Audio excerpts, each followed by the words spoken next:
क्या वास्तव में व्रत और उपवास करने से मन वांछित फल मिलता है? क्या नवरात्रों में 9 दिन नव दुर्गे की पूजा और उपवास करने से आदमी के सभी बिगड़े ग्रह नक्षत्र ठीक हो जाते हैं? क्या वास्तव में सोमवार, मंगलवार, शनिवार या किसी भी दिन जो लोग भगवान को मान के उपवास करते हैं उनके सभी काम बन जाते हैं? क्या 16 सोमवार का व्रत करने से वास्तव में एक अच्छा वर लड़कियों को मिलता है? अगर आपके भी ये सब सवाल हैं और इन्हें आप साइंटिफिक थ्योरी से देखना चाहते हैं तो आज का एपिसोड अंत तक पूरा देखिए। Hey guys, I am doctor Devesh Sharma, your friend and your host. दोस्तों, आज हम बात करने वाले हैं फास्टिंग के ऊपर। दोस्तों, जैसा कि आप जानते हैं, भारत एक कृषि प्रधान देश है। पुरातन काल में, एंशिएंट टाइम्स में, देश के अंदर लोगों का व्यापार का लेन देन भी पैसे, रुपए, नोट्स एंड कॉइन्स के रूप में ना होकर के गेहूं, चावल, खाने पीने की चीज़ के रूप में होता था। देश के अंदर हरित क्रांति नहीं हुई थी। देश के अंदर भुखमरी और गरीबी भी थी।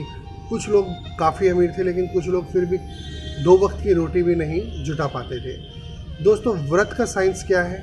आयुर्वेदा के अंदर सबसे पहली चीज़ ये बताई गई है कि अगर सपोज आप एक दिन में 2000 कैलोरीज तक खाना आपके लिए ज़रूरी है, लेकिन अगर आप डेली ओवरडोज कर रहे हैं कि 2500-3000 कैलोरीज खा रहे हैं, तो 7वें दिन जब आप फास्टिंग करते हैं तो हफ्ते भर की वो एक्स्ट्रा कैलोरीज जो आपने खाई हैं वो उस दिन आप नहीं खाएंगे, तो वो एक बैलेंस, इक्विलिब्रियम हो जाता है। दोस्तों, जिसकी वजह से आपका जो फैट बढ़ता है वो बढ़ना बंद हो जाता है, आपकी बॉडी लीन हो जाती है।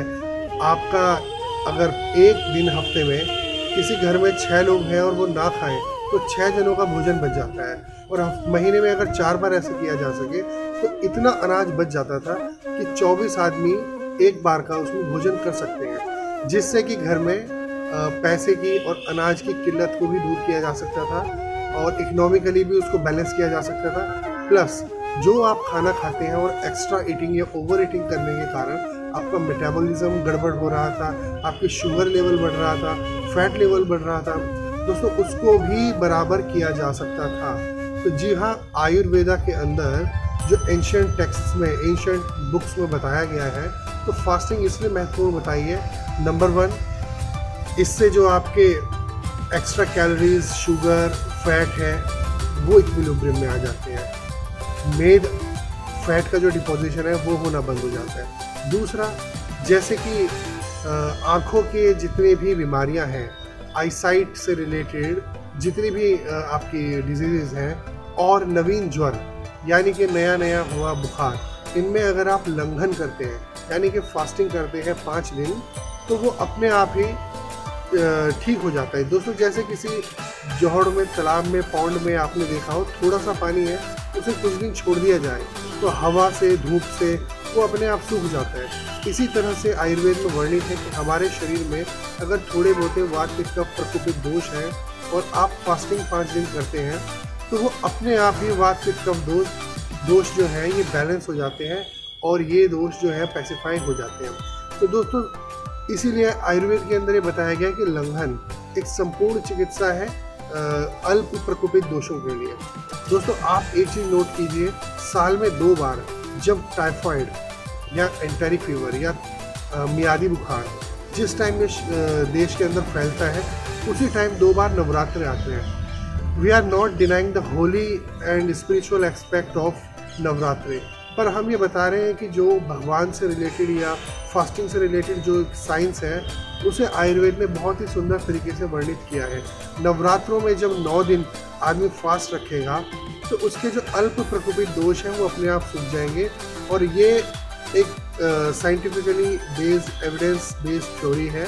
आजकल जितने भी पीडियाट्रिशियन, कार्डियोलॉजिस्ट और स्पेशलाइज्ड फिजिशियन हैं, आप देखेंगे कि जब आपको या आपके बच्चों को टाइफाइड होता है तो उनका पहला यही कारण होता है, पहला यही सुझाव होता है कि आप इसको खाना पीना बंद कर दीजिए, केवल लिक्विड डाइट आप इसको दे सकते हैं, दूध, जूस या इस तरीके की चीज़ें आप इनको दीजिए, ORS दीजिए, लेकिन आप इनको भोजन यानी खाना ना दें।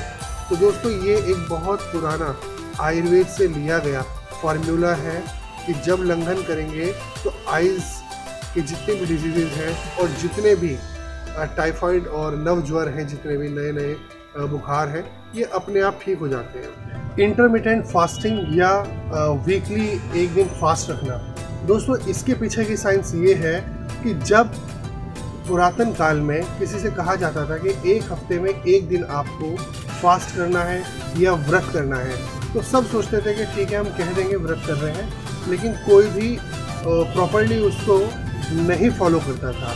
इससे देश में एक्स्ट्रा और अधिक खाना खाने से बीमार होने वाले लोगों की भी तादाद बढ़ रही थी। डायबिटीज़, अर्थराइटिस, इंडाइजेशन, डिस्पेप्सिया जैसी बीमारियां भी लोगों में पनप रही थी। कोलेस्ट्रॉल बढ़ने से हार्ट पेशेंट्स की संख्या भी हमारे देश में बढ़ रही थी। तो दोस्तों मॉरल पुलिसिंग के लिए कि आप उसको मॉनिटर किस तरीके से करेंगे, तो जितने भी पहले डॉक्टर्स थे वो ही लोग थे जिन्होंने सभी वेद पढ़े हैं, क्योंकि Ayurveda itself is a Upaveda of Atharvaveda. Ayurveda Atharvaveda का ही एक अंग या उपवेद आप कह सकते हैं। तो दोस्तों जिन लोगों ने वेद पढ़े हैं उन लोगों को, विद्वानों को, ब्राह्मणों को और ऋषि मुनियों को लोग बहुत ज़्यादा पूजते थे, उनका बहुत ही रिगार्ड्स करते थे। दोस्तों India is a land of sages and God's.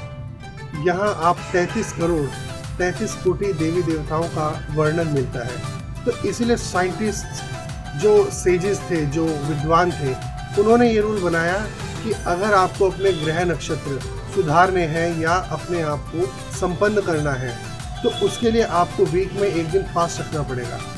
इसीलिए जो लोग सूर्य देवता को मानते थे वो संडे का फास्ट रखने लगे, जो सोमवार का फास्ट शिव जी के लिए रखने लगे, मंगलवार को कुछ लोग रखने लगे हनुमान जी का, कुछ लोग बुधवार को रखने लगे।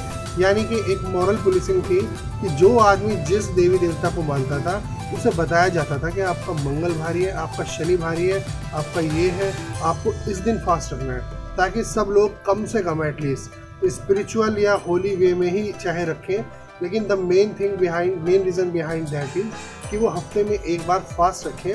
और उससे ग्रह नक्षत्र ठीक होने का मतलब दोस्तों ये है कि सुख आप किसे बोलते हैं। सुख आप बोलते हैं, पहला सुख निरोगी काया, दूसरा सुख हो घर में माया, तीसरा सुख सुलक्षण नारी और चौथा पुत्र आज्ञाकारी। तो दोस्तों सबसे पहले हेल्थ को ही बताया गया, हेल्थ इज वेल्थ। तो अगर आपकी हेल्थ ठीक है तभी आप बाकी सब कामों को संपन्न और संपूर्ण कर पाएंगे। तो इसलिए शरीर सही होना सबसे पहला आपका सुख है और आपके सबसे पहली चाह होती है। इसीलिए उन्होंने बताया था कि अगर आपको ज़िंदगी में कुछ भी सही करना है, सबसे पहले आप। जी हाँ दोस्तों, 16 सोमवार आपने अक्सर सुना होगा कि लोग कहते हैं कि अगर शादी नहीं हो रही लड़की की या उसको अच्छा एक वर चाहिए तो उसको 16 सोमवार का व्रत करना ही करना चाहिए और उससे अच्छा वर मिल जाता है। दोस्तों पहले रुपया, पैसा, डॉरी, दहेज ये सब इतना नहीं चलता था। बस एक लड़के को एक वाइफ की ज़रूरत होती थी, एक वाइफ को एक हस्बैंड की ज़रूरत होती थी, ताकि वो एक दूसरे से कोप अप करके अपनी लाइफ को बहुत इंजॉय कर सकें और एक संपन्न जीवन जी सकें। दोस्तों उसके लिए ज़रूरी क्या था कि दोनों हेल्दी हों। अब कोई लड़का, आप सोचिए कि अगर कोई लड़का किसी लड़की को देखने जाता है, वो लड़की मोटी है, वो लड़की स्किन डिसऑर्डर से ग्रसित है, तो कोई भी लड़का उसको पसंद नहीं करेगा।